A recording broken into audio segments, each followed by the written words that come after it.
शुरू करते हैं लॉ ऑफ केमिकल कॉम्बिनेशन के बारे में। देखिए, लॉ ऑफ केमिकल कॉम्बिनेशन की अगर हम बात करें तो केमिस्ट्री में हमारे पास 5 ऐसे लॉज हैं।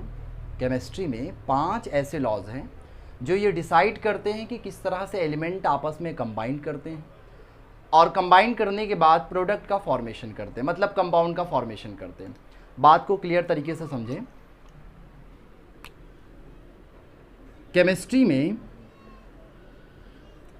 में 5 ऐसे लॉज हैं, 5 ऐसे लॉज हैं जो ये डिसाइड करते हैं, क्या करते हैं, डिसाइड करते हैं कि एलिमेंट्स आपस में कंबाइन करने के बाद, एलिमेंट्स आपस में कंबाइन करें और कंबाइन करने के बाद कंपाउंड का फॉर्मेशन करें। आई होप आपको ये बात समझ में आ रही होगी। हमारा टॉपिक क्या है? Law of chemical combination. अब देखिए, लॉ ऑफ केमिकल कॉम्बिनेशन की अगर बात करें तो क्या है ये? तो हमारी केमिस्ट्री में 5 ऐसे बड़े लॉज हैं जो ये डिसाइड करेंगे कि एलिमेंट किस तरह से कंबाइन करेंगे और कंबाइन करने के बाद कंपाउंड का फॉर्मेशन करेंगे। तो उन्हीं लॉज के बारे में हम लोग को एक एक करके स्टडी करना है। तो आइए शुरू करते हैं हम लॉ ऑफ केमिकल कॉम्बिनेशन का फर्स्ट लॉ।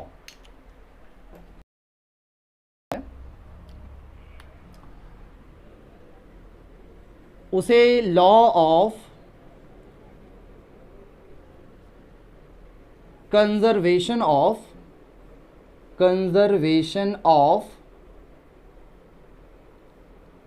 मास कहते हैं। लॉ ऑफ केमिकल कॉम्बिनेशन का जो फर्स्ट लॉ है उसको हम लोग लॉ ऑफ कंजर्वेशन ऑफ मास कहते हैं। अब इसे थोड़ा सा गौर से आप समझेंगे।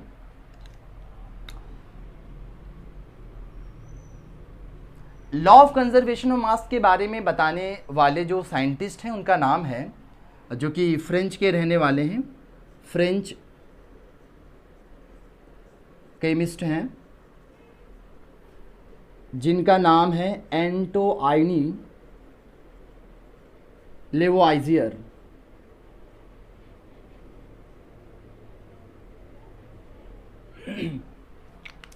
Law of conservation of mass के बारे में बताने वाले साइंटिस्ट कौन हैं? फ्रेंच के हैं जो कि केमिस्ट हैं।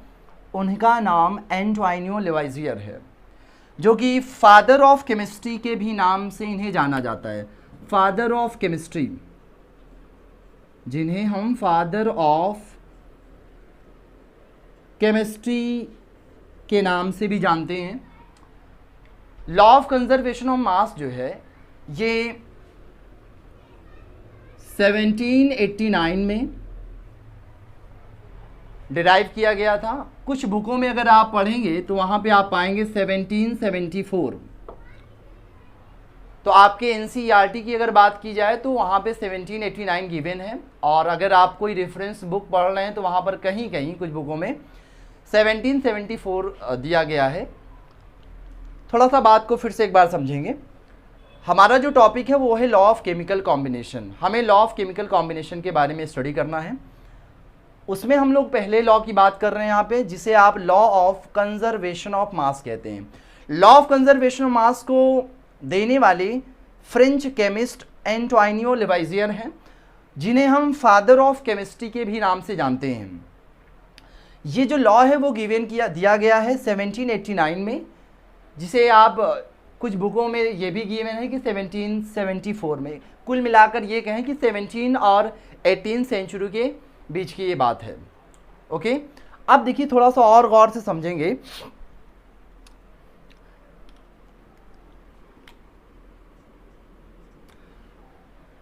एंटोइनो लेवोइजियर का कहना है कि अगर कोई भी फिजिकल और केमिकल चेंज हो रहा है, क्या हो रहा है? कोई भी फिजिकल और केमिकल चेंज हो रहा है, तो जो बनने वाला आपके पास प्रोडक्ट है उसका जो मास है, यानी मास ऑफ प्रोडक्ट वो इक्वल होता है मास ऑफ रिएक्टेंट के।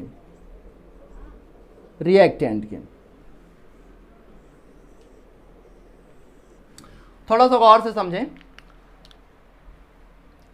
एंटोनियो लुइसियर का कहना है लॉ ऑफ कंजर्वेशन ऑफ मास में कि अगर कोई भी फिजिकल और केमिकल चेंज हो रहा है, अगर कोई भी फिजिकल और केमिकल चेंज हो रहा है, तो उस रिएक्शन में जो बनने वाला प्रोडक्ट है उसका जो टोटल मास होगा वो जिससे बना होगा, जिस रिएक्टेंट के ज़रिए से बना होगा, उसके मास के इक्वल होता है।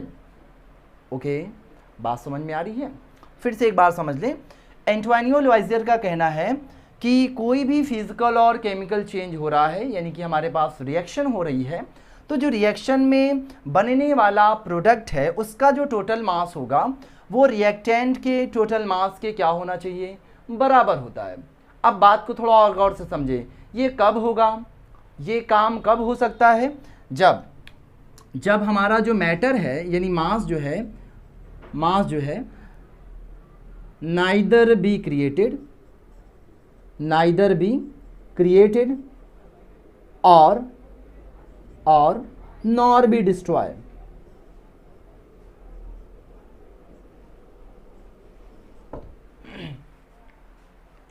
ओके, बात को थोड़ा और समझें।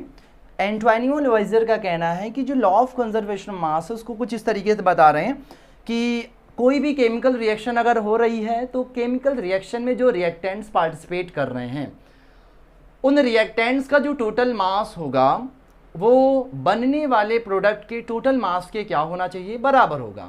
अब बात को थोड़ा और गौर से समझें, ये कब हो सकता है, ये पॉसिबल कब है, जब मास ना तो क्रिएट हो रहा हो और ना तो डिस्ट्रॉय हो रहा हो, तभी ऐसा पॉसिबल है। मतलब जितना आप लेंगे उतना ही आपका फॉर्मेशन होगा। ओके, ठीक है, तो इसको हम थोड़ा सा एग्जाम्पल के जरिए से समझते हैं। अगर एग्जाम्पल की बात करें यहां पे,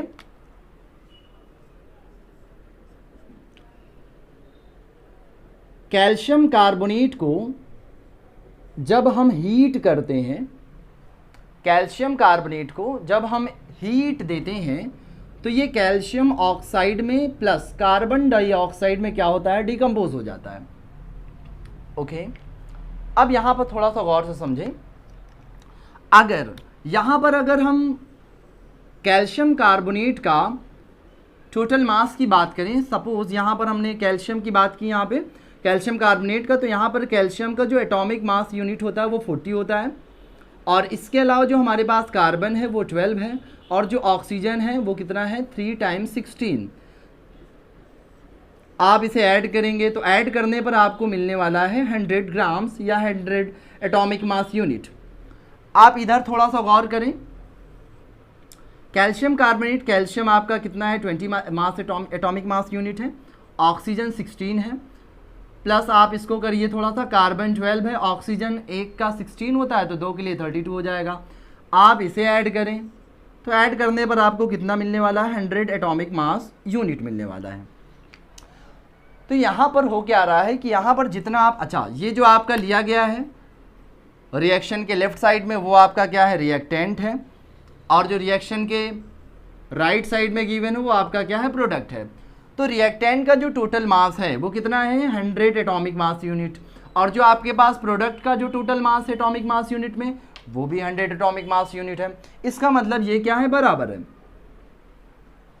इसका मतलब जो गिवन रिएक्शन है वो आपका लॉ ऑफ कंजर्वेशन मास को फॉलो कर रहा है। Is that clear? ओके, तो अगर हम नेक्स्ट थोड़ा सा एग्जांपल की बात करें, यहाँ पे कार्बन ऑक्सीजन के साथ जब बर्न होती है तो कार्बन डाइऑक्साइड का फॉर्मेशन करती है। अब देखिए जो हमारे पास ये लेफ्ट साइड में गिवन है ये आपका क्या है, रिएक्टेंट है, और जो आपके पास राइट हैंड साइड की तरफ है वो आपका प्रोडक्ट है। अब राइट हैंड साइड की तरफ अगर हम रिएक्टेंट की बात करें तो रिएक्टेंट में जो कार्बन है वो उसका एटॉमिक मास यूनिट कितना होता है, 12 होता है, और ऑक्सीजन की अगर हम बात करें तो एक ऑक्सीजन एटम का जो एटॉमिक मास यूनिट होता है वो कितना होता है, 16। तो 2 के लिए बात करेंगे तो 32 हो जाएगा। आप इसे ऐड कर दीजिए, तो जब ओवरऑल आप इसका एडिशन करेंगे तो एडिशन करने से आप पाएंगे क्या, 44 एटॉमिक मास यूनिट। सिमिलरली अगर आप प्रोडक्ट की तरफ बात करें तो प्रोडक्ट की तरफ क्या पाएंगे आप, कार्बन के एटॉमिक मास यूनिट होता है 12, और ऑक्सीजन क्योंकि 2 हैं और एक ऑक्सीजन एटम का हमें मालूम है कि एटॉमिक मास यूनिट कितना होता है, 16 होता है, इसीलिए यहाँ पर 2 के लिए कितना हो जाएगा, 32। आप इसे भी ऐड करेंगे, क्या मिलेगा, 44 एटॉमिक मास यूनिट। तो आपने क्या देखा कि जो गिवन रिएक्शन है, जो गिवन केमिकल इक्वेशन है, जो गिवन आपके पास केमिकल चेंज है, उसमें जो मास ऑफ रिएक्टेंट है वो मास ऑफ प्रोडक्ट के क्या है, बराबर है। Is a clear?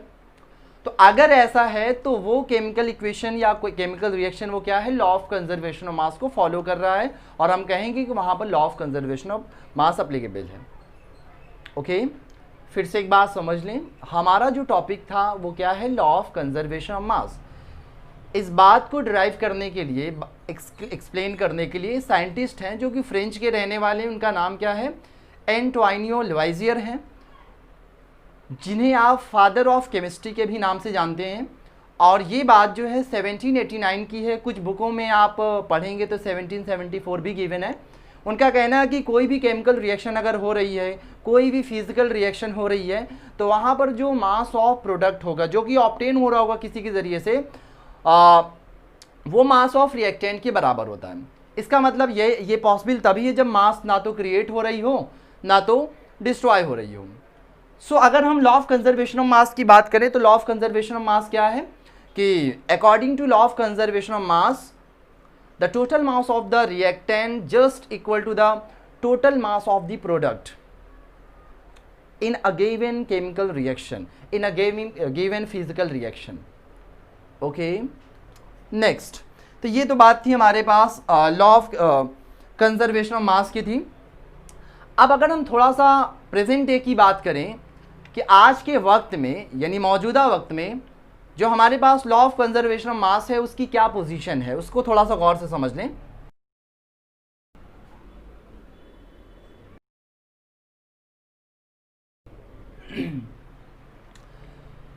तो नाउ गाइस हमारा जो टॉपिक अब है वो क्या है कि law of conservation of mass की जो पोजीशन अब के वक्त में है यानी मौजूदा वक्त में वो क्या है, थोड़ा सा गौर समझें।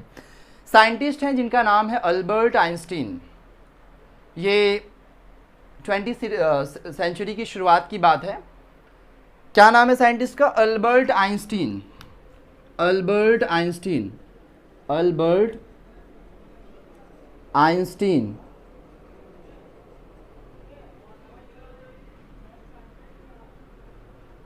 अल्बर्ट आइंस्टीन,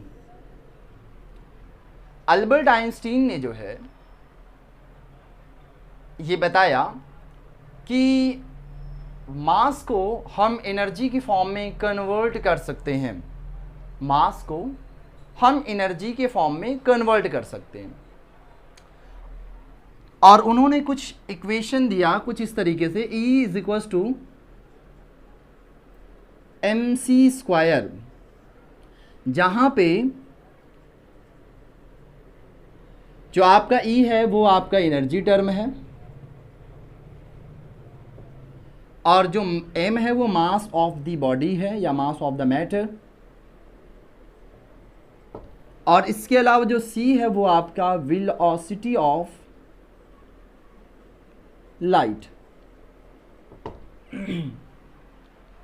तो अल्बर्ट आइंस्टीन का कहना है कि मास को हम कन्वर्ट कर सकते हैं, किसमें, एनर्जी में कन्वर्ट कर सकते हैं। इसका मतलब ये है कि जो मास है वो पूरी तरह से law of conservation of energy को फॉलो करता है। जैसे कि आपने क्लास 9th की क्लास में आपने स्टडी किया होगा, law of conservation of energy means according to this law energy neither be created not be destroy but it change into one form to another form वगैरह, ठीक है। तो इसके बारे में आपने स्टडी पहले ही की है।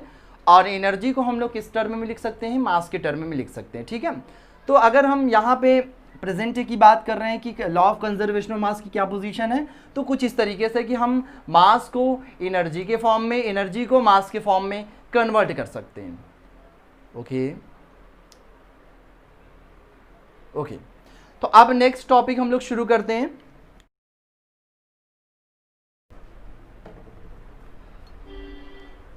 सुनाओ गाइज, अब हम लोग जो है second law of chemical combination की बात करने जा रहे हैं, जिस लॉ को आप लॉ ऑफ कांस्टेंट प्रोपोर्शन कहते हैं।